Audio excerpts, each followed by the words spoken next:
There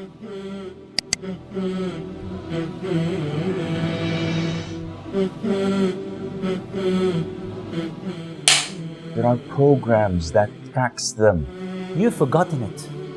You were too busy running after the world.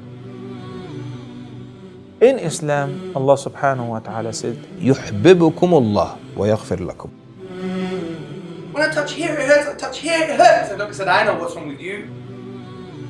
It's your deeds and your actions that will either lead you to every day you fast for the sake of Allah, it keeps you distant from the fire of hell. The word of Allah subhanahu wa ta'ala, Allah is giving us the path. Come near them, and they're designed from the believers, their wealth.